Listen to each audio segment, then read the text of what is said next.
জাতীয় থেকে আন্তর্জাতিক, প্রান্তিক, জনপদ থেকে নগর, চারপাশে কি ঘটছে এই মুহূর্তে সবকিছু নিয়েই আমাদের আয়োজন এখন চারদিক। আপনাদের সঙ্গে আছি আমি শামীমা রহমান শাম্মী।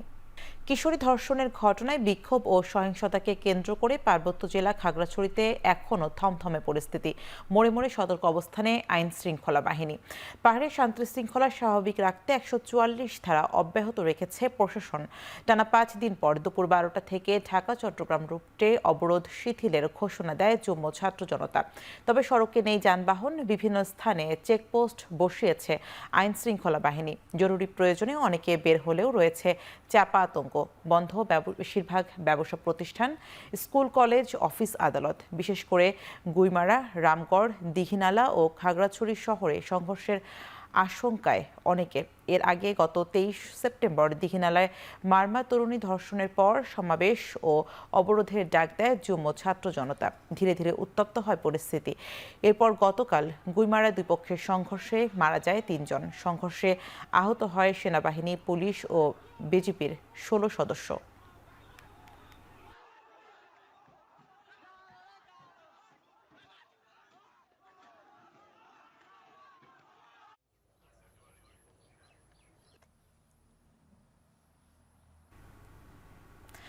খাগড়াছড়ির পরিস্থিতির এই মুহূর্তে কি অবস্থা সে বিষয়ে জানাতে আমাদের সঙ্গে যুক্ত হচ্ছেন সহকর্মী হোসাইন জিয়াদ।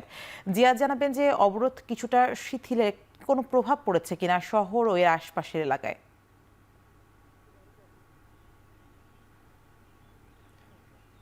স্বামী মূলত অবরোধ শিথিল হলে স্বাভাবিকভাবেই মানুষজনের মধ্যে একটি স্বস্তি ফিরে আসে।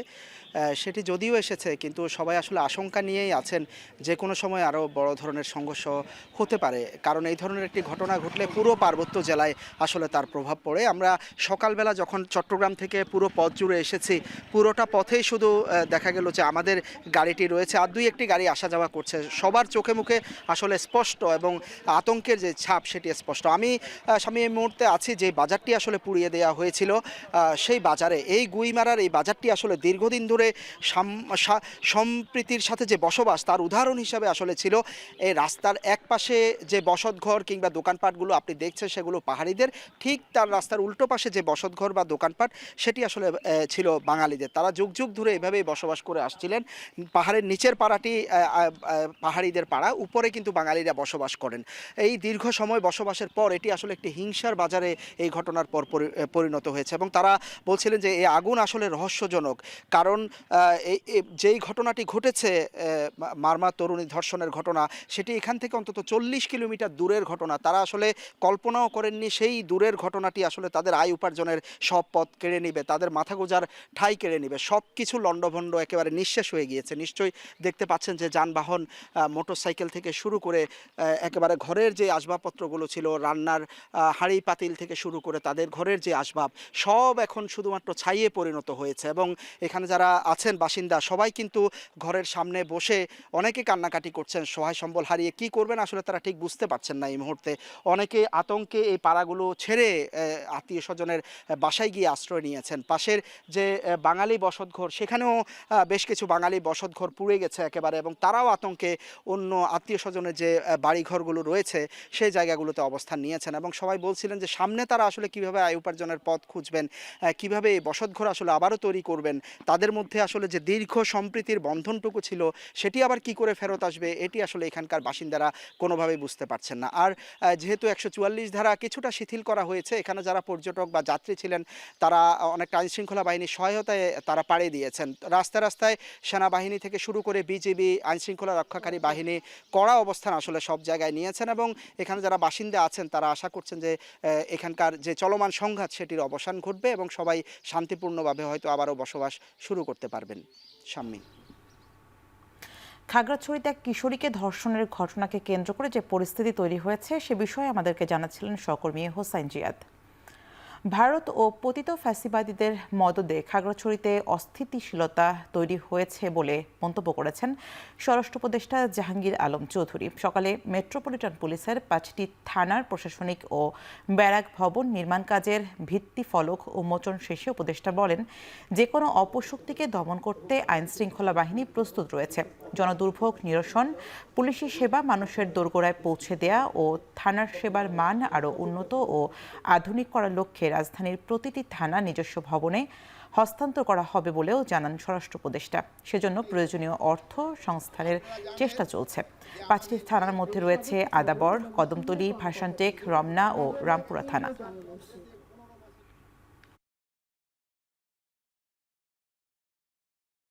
ভারতের ইন্ধনে বা ফ্যাসিস্টদের ইন্ধনে এই ঘটনাটা ঘটাচ্ছে। তা আমরা এটা যেন ঘটাতে না পারে এই জন্য আমরা আমাদের সর্বাত্মক ব্যবস্থা নিচ্ছি।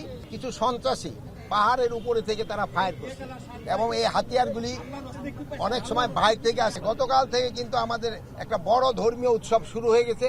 এই উৎসবের সময় যেন কেউ কোনো ধরনের বিশৃঙ্খলা সৃষ্টি না করে, রাস্তাঘাট যেন বন্ধ না করে এবং এই পূজাটা যেন নির্বিঘ্নভাবে উদযাপন করতে পারে, এই ধরনের সবাইকে আমি বলবো সাহায্য সহযোগিতা করার জন্য।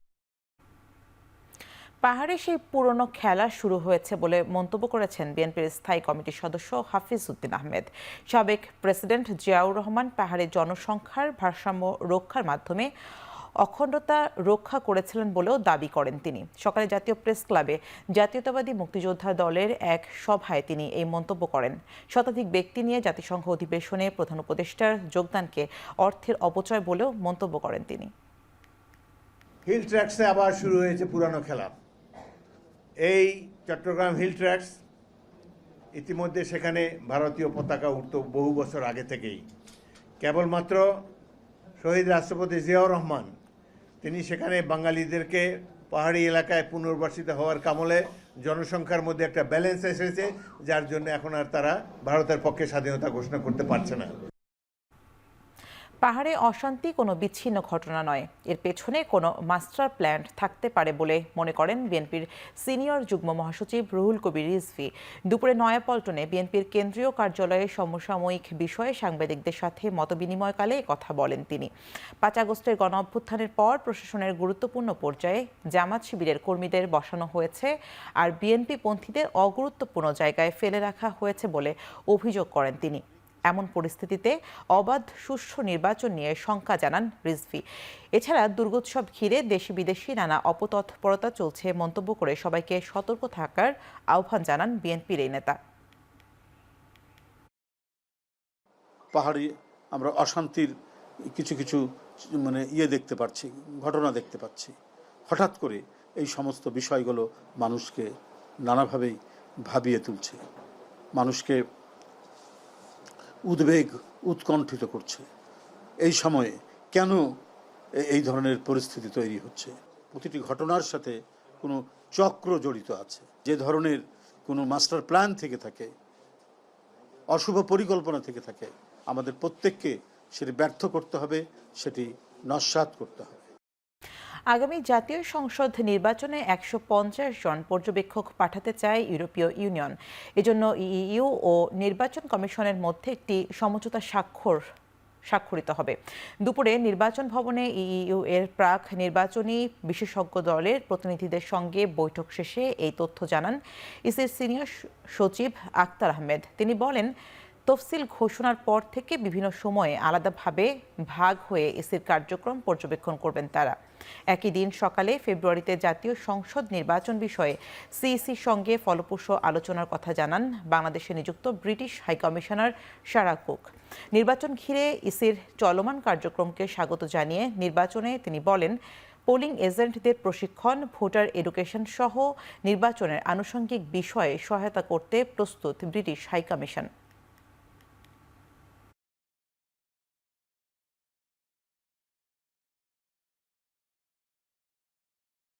The UK welcomes the announcement made by the Chief Advisor a few months ago of national elections in Bangladesh.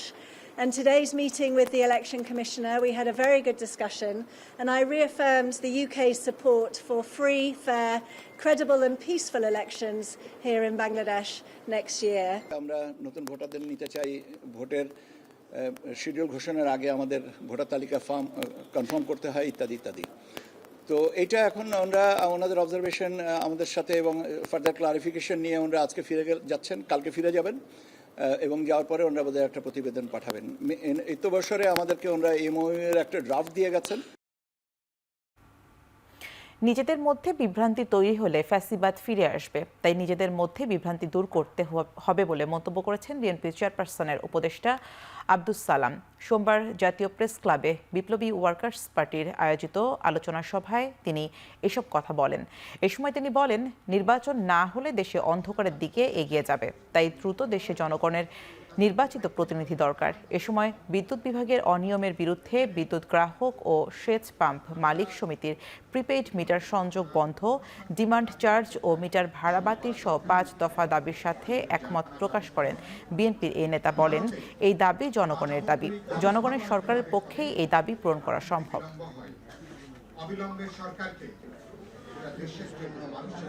যদি নির্বাচন না হয়, নির্বাচিত সরকারের কাছে ক্ষমতা হস্তান্তর করা না যায়, তাহলে আগামী দিন অন্ধকার আমরা সবাই বুঝতেছি।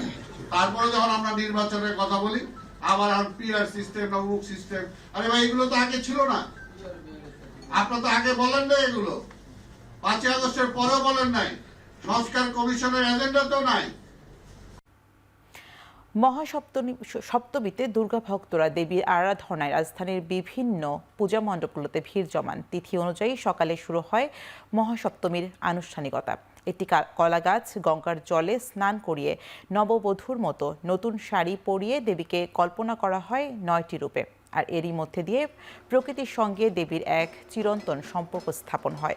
দেবীর পাশে নবপত্রিকা ঘট প্রতিস্থাপনের পর দেবীকে আসন, বস্ত্র, নৈবেদ্য, পুষ্পমাল্য, চন্দন, ধূপ ও দীপ দিয়ে শুরু হয় মহাসপ্তমীর পুজো। পর্দায় ঢাকা ঘেরাটোপে পুরোহিতের উপস্থিতিতে মহাসপ্তমীর সকালে শুদ্ধাচারে ডান হাতে কুশের অগ্রভাগ নিয়ে দেবী দুর্গাকে কাজল পরানো হয়। প্রথমে ত্রিনয়ন, এরপর বাম চক্ষু ও শেষে ডান চক্ষু আঁকা হয় মন্ত্র উচ্চারণের মাধ্যমে এবং এরই মধ্যে দিয়ে প্রাণ প্রতিষ্ঠা হয় দেবী দুর্গার মাঝে।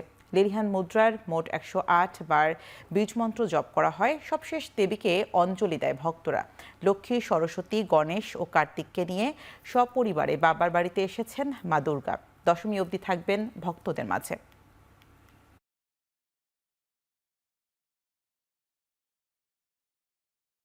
পাড়ায় পাড়ায় পাড়ায় পাড়ায় পূজা, তো এই পূজা দেখতে যাই তো খুব আনন্দ হতো, কিন্তু এখানে টাউনে পূজা হয় কিন্তু সে আমেজটা নাই। সপ্তমী, অষ্টমী, নবমী আমরা সকালে অঞ্জলি দিব, তারপর রাতের বেলা ঘোরাঘুরি, খাওয়া দাওয়া, এই সব কিছু মিলায়ে অনেক প্ল্যান। দেবী দুর্গার কাছে প্রথম প্রার্থনা এই বিশ্বে যেন শান্তি থাকে, যে যুদ্ধ হচ্ছে এইগুলা থেকে যেন বিশ্ব মুক্তি পায়। মায়ের কাছে আমাদের এটাই চাওয়া, দেশের এবং সবার যাতে মঙ্গল হয়, এটাই আমি ভগবানের কাছে চাই। মাকে দেখলে ভালো লাগে, ঘুরতে ভালো লাগে। সবাইকে মহাসপ্তমীর শুভেচ্ছা।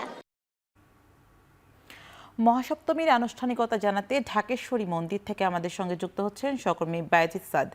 সাদ, জানাবেন যে এই মুহূর্তে পূজার কি ধরনের আনুষ্ঠানিকতা চলছে এবং মণ্ডপে লোকসমাগম কেমন দেখছেন? আমন্ত্রণ, অধিবাস আর বিহিত পূজার মধ্য দিয়ে ষষ্ঠীতে দুর্গাপূজার মূল আনুষ্ঠানিকতা শুরু হলেও মূল যেই পূজা সেটি কিন্তু আজ সপ্তমী থেকে শুরু হয়েছে। সকালেই একটি কলা গাছকে দেবী দুর্গার স্বরূপ মনে করে তার স্নান এবং তার স্থাপন এখানে হয়েছে এবং পরবর্তীতে চক্ষুদানও কিন্তু ঠিক এখান থেকে হয়েছে। আমরা ঢাকেশ্বরী পূজা মণ্ডপে রয়েছি। এখানে আসার পর থেকে দেখছি যে কিছুক্ষণ আগে ভক্তকুল দর্শনার্থীদের যে ভিড়টা ছিল এখন কিন্তু তার পরিমাণটা বেড়েছে। অর্থাৎ আমরা দেখতে পাচ্ছি যে যারা ভক্ত অনুরাগী রয়েছেন তারা এখানে ভিড় করছেন এবং মায়ের কাছে তাদের যেই অভিব্যক্তি সেটি কিন্তু তুলে ধরছেন। মূলত এবছর মর্তলোকে মা এসেছেন গজ বা হাতিতে চড়ে। তার আগমন সেটি সমৃদ্ধ এবং প্রাচুর্যের ইঙ্গিত দিচ্ছে, তেমনটি কিন্তু আমরা জানতে পেরেছি। এবং আজ সকালে প্রতীকী কলাবউকে স্নান করিয়ে ঘট প্রতিস্থাপন করা হয় এবং এর মধ্য দিয়ে মূলত সূচনা হয় সপ্তমী পূজার যেই মূল আনুষ্ঠানিকতা সেটি। আমরা আসার পর থেকে দেখেছি কিছুক্ষণ আগে এখানে আইন শৃঙ্খলা পরিস্থিতি পর্যবেক্ষণে এসেছিলেন র্যাবের মহাপরিচালক। তিনি বলেছেন যে দুষ্কৃতিকারীরা যাতে গুজব রটিয়ে ধর্মীয় উৎসবের আমেজ নষ্ট করতে না পারে সেদিকে সজাগ থাকতে হবে, তেমনটি কিন্তু তিনি বলেছেন। তিনি আরো বলেছেন যে এখানে বিচ্ছিন্ন কিছু ঘটনা সারা দেশে ঘটেছে, তবে সেগুলোর ক্ষেত্রে যথাযথ আইনানুগ ব্যবস্থা নেওয়া হয়েছে এবং হবে, এবং কোনো ধরনের অপ্রীতিকর ঘটনা যেন না ঘটে সেজন্য সব ধরনের ব্যবস্থা গ্রহণ করা আছে। এবং তার আগে এখানে কথা বলেছেন জোনায়েদ সাকি, গণশক্তি আন্দোলনের। তিনি বলেছেন যে 24-এর চেতনাকে ধারণ করে সবাইকে ঐক্যবদ্ধ থাকার আহ্বান জানিয়েছেন, কেননা তিনি অভিযোগ করেছেন গত 1 বছরে দেশের আইন শৃঙ্খলা পরিস্থিতি যত ভালো হওয়া উচিত ছিল ততটা সরকার করতে পারেনি, অর্থাৎ সরকারকে দিকে দৃষ্টি দিতে হবে। অন্যদিকে আন্তর্জাতিকভাবে বাংলাদেশের সাম্প্রদায়িক সম্প্রীতি নষ্ট করার চেষ্টা চলছে এমন অভিযোগ কিন্তু করেছেন এনসিপির যুব উইংয়ের যুব শক্তির আহ্বায়ক তারিকুল ইসলাম। আমরা এর মাঝেও দেখতে পাচ্ছি যারা ভক্ত অনুরাগী আছেন তারা বলছেন এই যে যত অনাচার চলছে সেগুলো দূর হয়ে আলোর মুখ যেন বাংলাদেশ দেখতে পারে, বাংলার মানুষ যেন ভালো থাকতে পারে, সেই প্রত্যাশা কিন্তু দেবী দুর্গার কাছে সবাই করছেন। এই ছিল আমার কাছে সবশেষ। শারদীয় দুর্গোৎসবের দ্বিতীয় দিনে সারা দেশের মন্দির ও মণ্ডপগুলোতে ভিড় করেছেন ভক্তরা। নবপত্রিকা স্থাপন ও অঞ্জলির মধ্যে দিয়ে মন্দিরে মন্দিরে চলছে দেবীর আরাধনা। রাজশাহীতে সকাল থেকেই মণ্ডপে মণ্ডপে আসতে শুরু করেন ভক্তরা। পরে নবপত্রিকা প্রতিস্থাপন আর স্নানের মধ্যে দিয়ে শুরু হয় সপ্তমীর আনুষ্ঠানিকতা। এরপর প্রতিমার চক্ষুদানের মধ্যে দিয়ে প্রাণ প্রতিষ্ঠা করা হয় ত্রিনয়নী দেবী দুর্গার। সিলেটের মন্দির মণ্ডপগুলোতেও ঘট স্থাপনের পর দেবীকে মহাস্নান করানোর মধ্যে দিয়ে সূচনা হয় সপ্তমী পূজার। দিনভর চণ্ডীপাঠ ও মন্ত্রপাঠের পাশাপাশি ভক্তরা পুষ্পাঞ্জলি দেন মায়ের চরণে। ময়মনসিংহ, কুমিল্লা ও বগুড়ায় প্রতিটি মণ্ডপেই ছিল পুণ্যার্থীদের ঢল। ঢাক, ঢোল, কাঁসর ঘণ্টা, উলুধ্বনি আর মন্ত্রপাঠের মাধ্যমে পূজার আনুষ্ঠানিকতা সম্পন্ন করেন পুরোহিত। সন্ধ্যা আরতি এবং শেষে মাকে ভোগ নিবেদন আরোটা করা হবে। এইভাবে আমাদের আজকে সপ্তমী পুজোটা করা হবে। অঞ্জলি প্রদানের মাধ্যমে আমরা মায়ের আরাধনা করছি এবং আমরা প্রত্যাশা করি আমরা যেন সবাই ভালো থাকতে পারি, সবার মনের বাসনা পূর্ণ হোক, মা সবার মনের বাসনা পূর্ণ হোক, সবাইকে সুস্থ রাখুক, এটাই মার কাছে যাওয়া। সপ্তমী পূজার অঞ্জলি দেওয়া হয়েছে, সবকিছু খুব ভালোভাবেই পূরণ হলো। কিছু মঙ্গল মতো থাকে, পুরাটা বছর যেন আমরা স্বামী, সন্তান, পরিবার সবাইকে নিয়ে ভালোভাবে থাকতে পারি।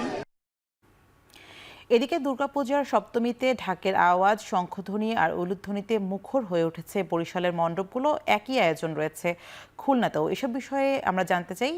প্রথমেই বরিশাল থেকে শঙ্কর মঠ মন্দির থেকে আমাদের সঙ্গে যুক্ত হচ্ছেন ফেরদাউস সোহাগ এবং খুলনার দৌলতপুর মন্দিরে আছেন সহকর্মী রামিম চৌধুরী। শুরুতেই চলে যেতে চাই সোহাগের কাছে। সোহাগ, জানাবেন যে মহাসপ্তমীর এই মুহূর্তে কি কি আনুষ্ঠানিকতা চলছে এবং মণ্ডপগুলোতে ভিড় কেমন দেখছেন? আপনাকে ধন্যবাদ আর সবাইকে এই দুর্গাপূজায় শুভেচ্ছা জানাচ্ছি। আসলে বরিশালে কিন্তু সুষ্ঠু, সুন্দর এবং চমৎকার একটি পরিবেশে দুর্গাপূজা শুরু হয়েছে এবং অনুষ্ঠিত হচ্ছে। আমরা রয়েছি শঙ্কর মঠে। আপনি যেমনটি বললেন, দুর্গোৎসবে এই সপ্তমীতে ঢাকের আওয়াজ, শঙ্খধ্বনি আর উলুধ্বনিতে মুখরিত হয়ে উঠেছিল সেই দুপুর থেকেই বরিশালের মণ্ডপগুলো। তো অঞ্জলির সময়টা ছিল আজকে দুপুর 1টার দিকে, যে কারণে এই মুহূর্তে কিন্তু একটু শান্ত পরিবেশ দেখা যাচ্ছে। শান্ত পরিবেশ বলতে ঢাকের যে শব্দ সেটি কিন্তু এই মুহূর্তে শোনা যাচ্ছে না। এর কারণটি হচ্ছে সন্ধ্যার পরপরই কিন্তু সেটি শুরু হবে বলে এখানকার যারা রয়েছেন তারা আমাদেরকে জানিয়েছেন। দেবীর নবপত্রিকা স্নান, প্রবেশ ও স্থাপন, সপ্তমাদি কল্পারম্ভ, সপ্তমী বিহিত পূজা, প্রশস্তা এবং পূজারীদের পুষ্পাঞ্জলির মধ্য দিয়ে কিন্তু বরিশালের মন্দিরগুলোতে অনুষ্ঠিত হয়েছে দুপুরবেলা সপ্তমী বিহিত পূজা। দুর্গোৎসবের সপ্তমীতে ঢাকের আওয়াজ, শঙ্খধ্বনি এবং উলুধ্বনিতে মুখরিত হয়েছিল আজকের দুপুরটি এবং পূজা মণ্ডপগুলো। উৎসবকে কেন্দ্র করে মণ্ডপগুলো সাজানো হয়েছে কিন্তু দারুণভাবে। বিকেল থেকেই ভিড় করেছেন এখানে ভক্তরা। এই আলো যতই কমে যাচ্ছে আমরা দেখতে পাচ্ছি দর্শনার্থীদের সংখ্যা কিন্তু ততই বাড়ছে। উৎসবমুখর পরিবেশে এবারের এই পূজা অনুষ্ঠিত হচ্ছে। দুর্গাপূজাকে কেন্দ্র করে কিন্তু বরিশালের মণ্ডপগুলোকে নেওয়া হয়েছে বাড়তি নিরাপত্তা ব্যবস্থা। আইন শৃঙ্খলা বাহিনীর পক্ষ থেকেও নেওয়া হয়েছে 3 স্তরের নিরাপত্তা। আমরা যেটা দেখেছি যে বরিশাল মহানগরীতে 4টি থানায় 47টি পূজা মণ্ডপ রয়েছে এখানে, এবং জেলায় রয়েছে 660টি পূজা মণ্ডপ। দুর্গোৎসবে বরিশাল বিভাগে কিন্তু 2123টি পূজা মণ্ডপ রয়েছে।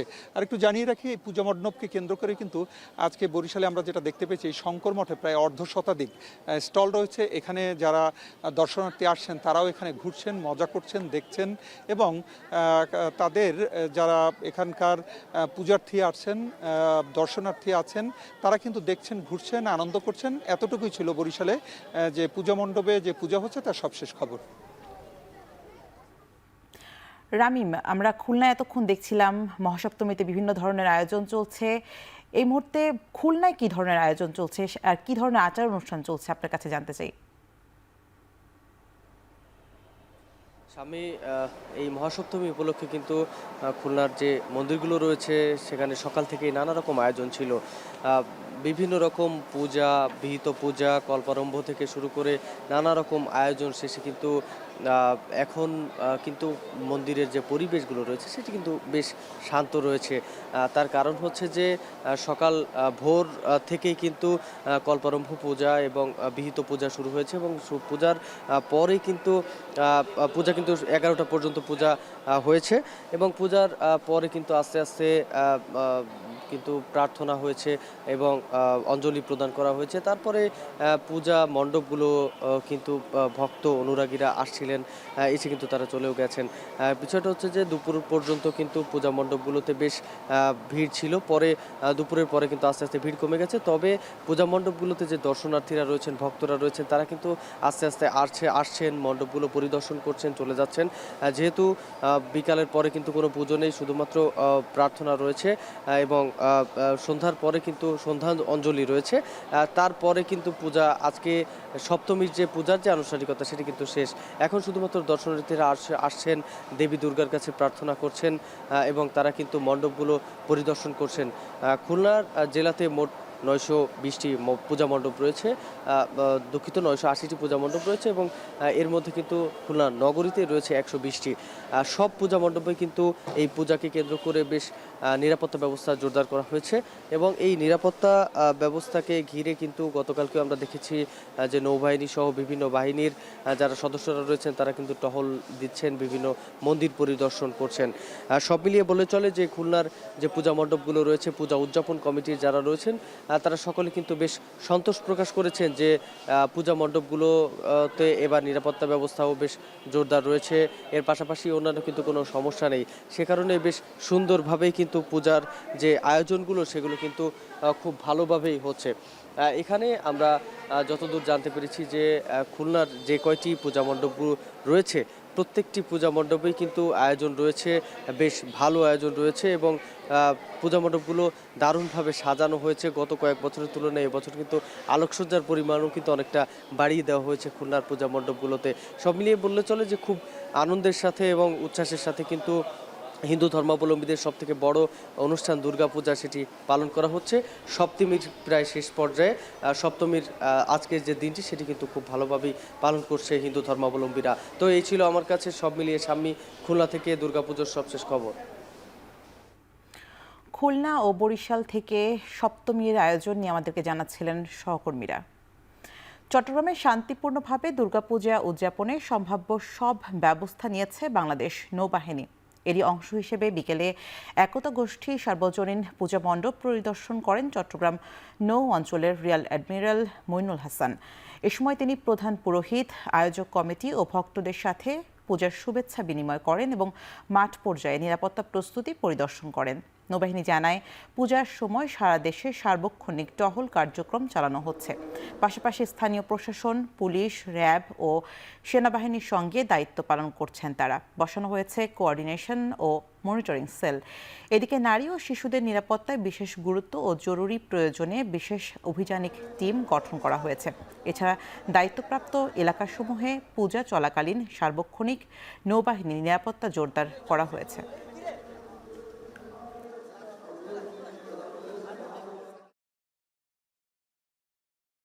মানবতাবিরোধী অপরাধের মামলায় শেখ হাসিনা সহ 3 জনের বিরুদ্ধে মামলার মূল তদন্তকারী কর্মকর্তা মোহাম্মদ আলমগীরের দ্বিতীয় দিনে সাক্ষ্য গ্রহণ শেষ হয়েছে। এদিন জুলাই আগস্ট জুড়ে ছাত্র জনতার হত্যা, আহত ও জুলাই যোদ্ধাদের নাম সম্বলিত বিভিন্ন নথিপত্র ট্রাইব্যুনালে প্রদর্শন করেন তিনি। পাশাপাশি আন্দোলনের সময় ও তার পরবর্তী ভিডিও ডকুমেন্টারিও প্রদর্শন করা হয়। এদিন আন্তর্জাতিক অপরাধ ট্রাইব্যুনাল 2-এ রংপুরে আবু সাইদ হত্যা মামলার 8ম দিনের সাক্ষ্য গ্রহণ শেষ হয়েছে। সাক্ষ্য দিয়েছেন বেগম রোকেয়া বিশ্ববিদ্যালয়ের 2 শিক্ষার্থী। এছাড়া জুলাই আগস্টের মানবতাবিরোধী অপরাধের 8টি অভিযোগে গ্রেফতার দেখানো হয়েছে জাসদ নেতা হাসানুল হক ইনুকে। এই মামলায় অভিযোগ গঠনের শুনানি 14 অক্টোবর ধার্য করেছেন আন্তর্জাতিক অপরাধ ট্রাইব্যুনাল 2। ক্রিকেটার সাকিব আল হাসানের অর্থ পাচার সহ অবৈধ সম্পদ অর্জনের অভিযোগ তদন্তে নতুন কমিটি গঠন করেছে দুর্নীতি দমন কমিশন। সংস্থাটির সহকারী পরিচালক সাজ্জাদ হোসেনকে এই দায়িত্ব দেওয়া হয়েছে। এর আগে গেল জুনে শেয়ার বাজারে সাধারণ বিনিয়োগকারীদের প্রলুব্ধ করার অপরাধে সাকিব আল হাসান সহ 15 জনের বিরুদ্ধে মামলা করে দুদক, যেখানে শেয়ার বাজার থেকে 256 কোটি টাকা আত্মসাতের অভিযোগ আনা হয়।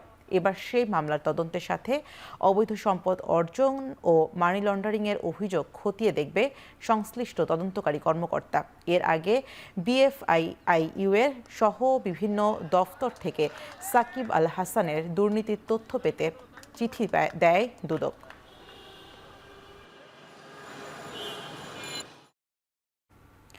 জাতীয় পার্টির রওশনপন্থী অংশের মহাসচিব কাজী মামুনুর রশিদকে গ্রেফতার করেছে পুলিশ।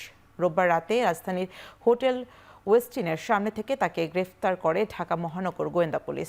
এর আগে 4 নভেম্বর ধর্ষণ মামলায় তাকে গ্রেফতার করে কারাগারে পাঠানো হয়েছিল। তিনি আদালত থেকে জামিনে মুক্ত ছিলেন। তার বিরুদ্ধে জুলাই আন্দোলনে হত্যার একাধিক মামলা রয়েছে। একই রাতে সন্ত্রাস দমন আইনের আওতায় কার্যক্রম নিষিদ্ধ আওয়ামী লীগের সাবেক 2 এমপি সহ মোট 13 জন নেতাকর্মীকে গ্রেফতার করেছে ডিবি। এদের মধ্যে আছেন ব্রাহ্মণবাড়িয়া 5 আসনের সাবেক সংসদ সদস্য ফয়জুর রহমান বাদল এবং সংরক্ষিত নারী আসনের সাবেক সংসদ সদস্য ও নরসিংদী পৌরসভার সাবেক মেয়র লোকমান হোসেনের স্ত্রী তামান্না নুসরাত বুবলি।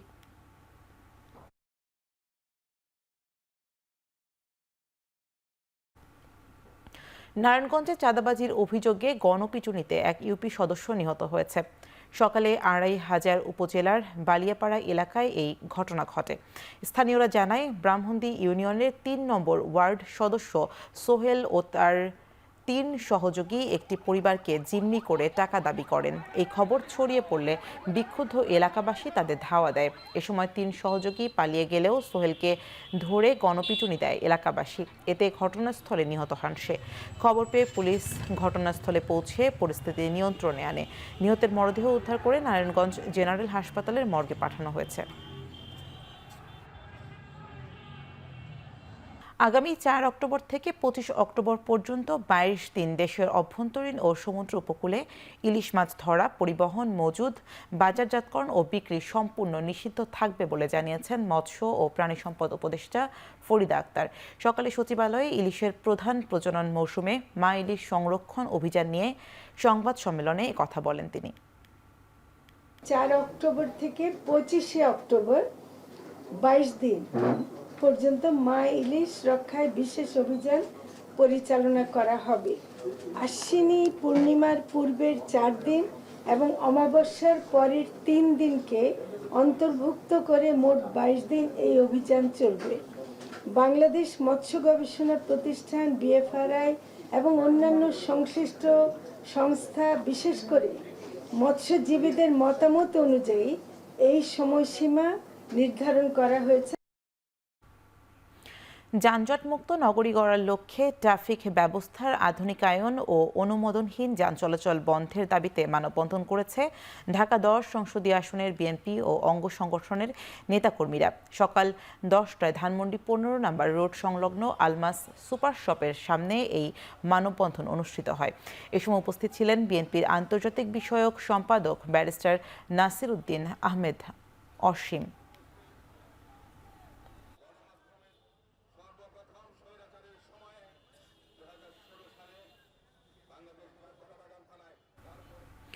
চট্টগ্রামে মনোরেল প্রকল্প বাস্তবায়নে ফিল্ড সার্ভে শুরু হয়েছে। সকালে চট্টগ্রাম সিটি কর্পোরেশনের মেয়রের সাথে প্রকল্প বাস্তবায়নকারী প্রতিষ্ঠান ওরাসকম কোম্পানি ও আরব কনস্ট্রাক্টর গ্রুপের সঙ্গে বৈঠক অনুষ্ঠিত হয়। বৈঠকে প্রকল্পের বিভিন্ন দিক তুলে ধরেন বাস্তবায়নকারী সংস্থার কর্মকর্তারা। প্রাথমিক পর্যায়ে পতেঙ্গা থেকে কালুরঘাট পর্যন্ত 54 কিলোমিটার রেল লাইন তৈরি হবে।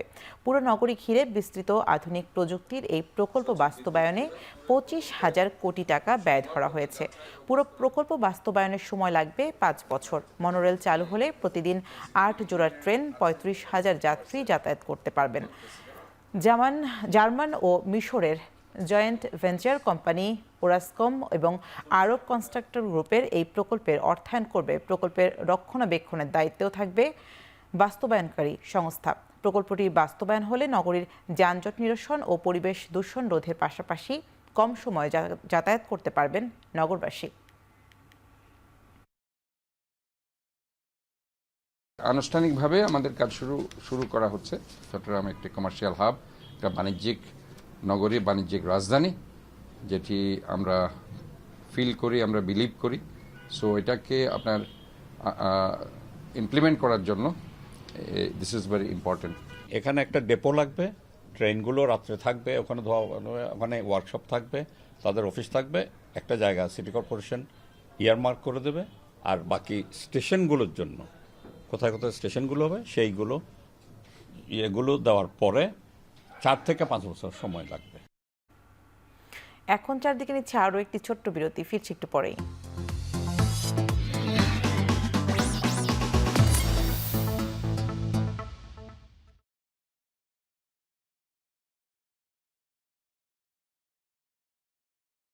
চার দিন বন্ধ থাকার পর উত্তরাঞ্চলের 3 জেলা চাঁপাইনবাবগঞ্জ, রাজশাহী ও নাটোর থেকে ঢাকাসহ বিভিন্ন জেলার বাস চলাচলের সিদ্ধান্ত হলেও শ্রমিকদের একাংশের বাধা দেওয়ার অভিযোগ উঠেছে।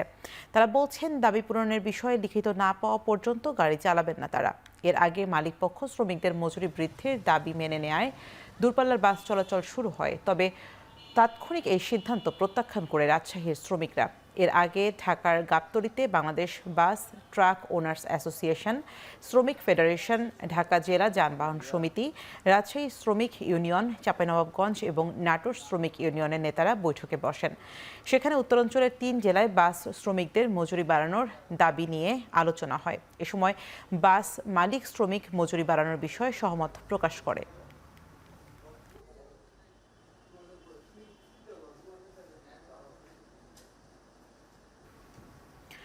শ্রমিক ধর্মঘটের বিষয়ে আরো খবর জানাতে রাজশাহীর শিরোইল বাসস্ট্যান্ড থেকে আমাদের সঙ্গে যুক্ত হচ্ছেন সহকর্মী রাকিবুল হাসান। রাকিব, জানাবেন যে এক পক্ষ মেনে নিয়েছে, এখন শ্রমিকরা আবার বলছে তারা বাস চলাচল বন্ধ রাখবে। সংকট নিরসনে নতুন কোনো উদ্যোগ রয়েছে কিনা? স্বামী, এখন পর্যন্ত আসলে নতুন কোনো উদ্যোগ আমরা দেখছি না। আমরা কিছুক্ষণ পরপরই দেখছি এখানে শ্রমিক যারা রয়েছেন তাদের পক্ষ বিপক্ষ আছে, কেননা কেউ গাড়ি নিয়ে আসছেন গাড়ি নিয়ে যাওয়ার জন্য, চালানোর জন্য। অন্যদিকে যারা আসলে এই বিষয়টি প্রত্যাখ্যান করেছেন বা বলেছেন যে এখন পর্যন্ত তারা লিখিত পাননি এবং তাদের যে দাবি ছিল সেই দাবিগুলো পুরোপুরিভাবে বাস্তবায়ন করা হয়নি, তারা কিন্তু আসলে সেক্ষেত্রে বাধা দিতে আমরা দেখেছি দেশ ট্রাভেলসের একটি বাস এবং হানিফ পরিবহনের একটি বাস এবং কিছুক্ষণ আগে এখানে এসে দাঁড়িয়েছে গ্রামীণ পরিবহনের একটি বাস। সেখানে আসলে যারা এখানকার হেল্পার ছিলেন, চালক ছিলেন, তাদেরকে নামিয়ে যারা প্রত্যাখ্যান করেছেন এই সিদ্ধান্তটি, তারা কথা বলেছেন এবং বলেছেন যে তারা আসলে যেটি চাচ্ছিল ফেডারেশন এখন পর্যন্ত সেই সিদ্ধান্ত দেয়নি বা মালিক পক্ষ এখন পর্যন্ত যে সিদ্ধান্ত হয়েছে সেটি লিখিত আকারে তাদের কাছে দেয়নি। যেই আসলে রেজুলেশনটা আসলে প্রকাশ করা হয়েছে সেই রেজুলেশনের কপি দেখিয়ে শ্রমিকরা বলেছেন যে এটি আসলে শিলমোহর ছাড়া এটি যে কেউ আসলে করতে পারে। সুতরাং সেই জায়গা থেকে তাদের একটা অনাস্থা আছে এবং এই বিষয়টি নিয়ে তারা পরিষ্কার নয়। একই সাথে আসলে এখানে আসলে একতা পরিবহনের যেই নিয়মকানুন রয়েছে সেই নিয়মকানুন অনুযায়ী তারাও আসলে একটি বাসে 2টি টিকিট আসলে ফ্রি চান এবং একই সাথে যে সুপারভাইজারের সিটটি রয়েছে সেটিও তারা নিজেরা আসলে বিক্রি করতে চান বলে আমরা তাদের কাছ থেকে জানতে পেরেছি। এই বিষয়ে আসলে কোনো ধরনের সিদ্ধান্ত না হওয়ায় শুধুমাত্র আসলে বেতন বৃদ্ধি এবং খোরাকি 90 টাকা বৃদ্ধি আসলে তারা এটি মানতে চান না এবং তারা বলছেন যে আসলে যেই দাবিটি তারা এতদিন করে আসছেন সেই পরিপূর্ণ দাবিটি আসলে বাস্তবায়ন হচ্ছে না। এই দাবি দাবিটি বাস্তবায়ন এবং মালিকপক্ষ যেন এই বিষয়ে সিদ্ধান্ত নেয় এবং তাদের যে শ্রমিক নেতারা যে ঢাকায় বসে যে সিদ্ধান্তটি নিয়েছেন, শ্রমিক নেতারা আসার পরেই সেই বিষয়টি পরিষ্কার হলে এবং এই বিষয়টি প্রত্যেকটি কাউন্টারে আসলে লিখিত আকারে থাকলে পরবর্তীতে তারা আসলে কাজে যোগ দিবেন এবং তারা তাদের যে ডিউটি সেটি আসলে পালন করবেন। এখন পর্যন্ত আমরা দেখছি যে সিদ্ধান্তটি আসলে দুপুরবেলা হয়েছিল ঢাকার গাবতলীতে, সেটি এখন পর্যন্ত আসলে মানা হয়নি। এর মধ্যে আসলে ঠিক 3:30টার দিকে যখন সামনে এই সিদ্ধান্তটি হয় তখন 4টার মধ্যে মাত্র 3টি বাস, হানি পরিবহনে 2টি এবং দেশ ট্রাভেলসের 1টি বাস আসলে ঢাকার উদ্দেশ্যে ছেড়ে গেছে। বাকিটা এখন পর্যন্ত চাঁপাইনবাবগঞ্জ থেকে গেলেও রাজশাহী থেকে কোনো বাস ছেড়ে যাচ্ছে না। শ্রমিকরা এখানে অবস্থান করছেন এবং তারা বলছেন তাদের দাবি মানতে হবে। তো এই ছিল স্বামী আমার কাছে সর্বশেষ খবর। উত্তরাঞ্চলে 3 জেলা থেকে বাস চলাচল নিয়ে শ্রমিক এবং মালিকপক্ষের মধ্যে যে সংকট তৈরি হয়েছে সে বিষয় নিয়ে আমাদেরকে জানাচ্ছিলেন সহকর্মী রাকিবুল হাসান। 24 ঘন্টারও কম সময়ের মধ্যে যুক্তরাষ্ট্রের মিশিগান, নর্থ ক্যারোলিনা এবং টেক্সাসে ভয়াবহ বন্দুক হামলায় সন্দেহভাজন সহ মোট 10 জনের প্রাণ গেছে। এর মধ্যে রোববার মিশিগানের একটি গির্জায় আগুন ধরিয়ে দিয়ে চালানো বন্দুক হামলায় এক সন্দেহভাজন সহ অন্তত 5 জন নিহত হয়েছেন। 40 বছর বয়সী হামলাকারীর নাম টমাস জ্যাকব সানফোর্ড। তিনি মার্কিন নৌ কর্মকর্তা হিসেবে যুক্তরাষ্ট্রের অপারেশন ইরাকি ফ্রিডমে নিযুক্ত ছিলেন বলে জানা গেছে। এর আগে শনিবার রাতে নর্থ ক্যারোলিনার একটি বারে ইরাকি ফ্রিডমে নিযুক্ত সাবেক এক নৌ সেনার গুলিতে 3 জন নিহত ও 8 জন আহত হয়েছেন। অন্যদিকে টেক্সাসের একটি ক্যাসিনোতে বন্দুক হামলায় প্রাণ গেছে অন্তত 2 জনের।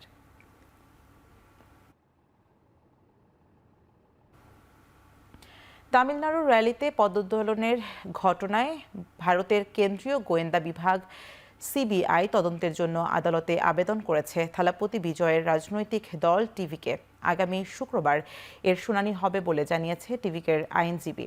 টিভিকের দাবি, কারুরের ঘটনায় রাজনৈতিক ফায়দা লোটার অপচেষ্টা চালানো হচ্ছে। র্যালিতে থালাপতির বক্তব্যের সময় ইচ্ছাকৃতভাবে বিদ্যুৎ সরবরাহ বন্ধ করা হয়েছিল এবং তাকে উদ্দেশ্য করে জুতো মারা হয়েছিল বলেও অভিযোগ টিভিকের। এ ঘটনায় দিনের সকল সিসিটিভি ফুটেজ বিশ্লেষণ করতে আদালতকে অনুরোধ করেছে দলটি। তবে বিদ্যুৎ বন্ধের দাবিটি অস্বীকার করেছে তামিলনাড়ুর বিদ্যুৎ বিভাগ। এদিকে পদদলনের ঘটনায় নিহতের সংখ্যা বেড়ে 41 জনে দাঁড়িয়েছে। এখন চারদিকে দিচ্ছে আরও একটি ছোট্ট বিরতি, ফিরছি একটু পরেই।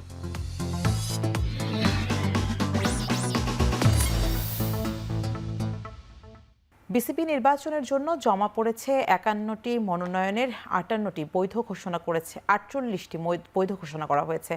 ঢাকা বিভাগ থেকে 3টি মনোনয়নের মধ্যে একটি বাতিল হয়। বিনা প্রতিদ্বন্দ্বিতায় নির্বাচিত হতে পারেন আমিনুল ইসলাম বুলবুল ও নাজমুল আবেদিন ফাহিম। স্বাক্ষরের অমিল থাকায় বাদ হয়েছে রেদওয়ান ফুয়াদের আবেদন।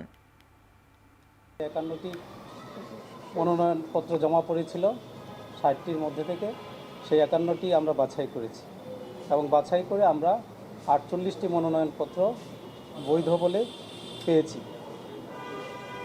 তো আমাদের ঢাকা বিভাগে আপনারা জানেন যে 3টি মনোনয়নপত্র জমা পড়েছিল, এর মধ্যে ঢাকা বিভাগের একটি মনোনয়নপত্র বাতিল হয়েছে, সেটা হচ্ছে জামালপুর ক্রীড়া সংস্থা, SM আবদুল্লাহ আল ফুয়াদ রেদওয়ান। চট্টগ্রাম বিভাগে আমাদের 4টি ছিল, 4টির মধ্য থেকে একটি বাতিল হয়েছে, সেটা হচ্ছে চাঁদপুর জেলার ক্রীড়া সংস্থা। এবং রাজশাহী বিভাগ থেকে রাজশাহী বিভাগীয় ক্রীড়া সংস্থা, তাদের মনোনয়নপত্র বাতিল বলে গণ্য হয়েছে। এবারের এশিয়া কাপে বোলারদের তালিকায় শীর্ষ 5-এ জায়গা করে নিয়েছেন বাংলাদেশের পেসার মুস্তাফিজুর রহমান। এশিয়া কাপের 7 ম্যাচে মাত্র 6.27 ইকোনমিতে 17 উইকেট নিয়ে বোলারদের তালিকায় সবার উপরে ভারতীয় স্পিনার কুলদীপ যাদব। তালিকায় কুলদীপের পরেই আছেন পাকিস্তানের পেসার শাহিনশা আফ্রিদি। 7 ম্যাচে তার উইকেট সংখ্যা 10, সমান 9টি করে উইকেট নিয়ে তালিকার 3, 4 ও 5 নম্বর পজিশনে আছেন স্বাগতিক আরব আমিরাতের জুনায়েদ সিদ্দিক, বাংলাদেশের মুস্তাফিজুর রহমান ও পাকিস্তানের হারিস রাউফ।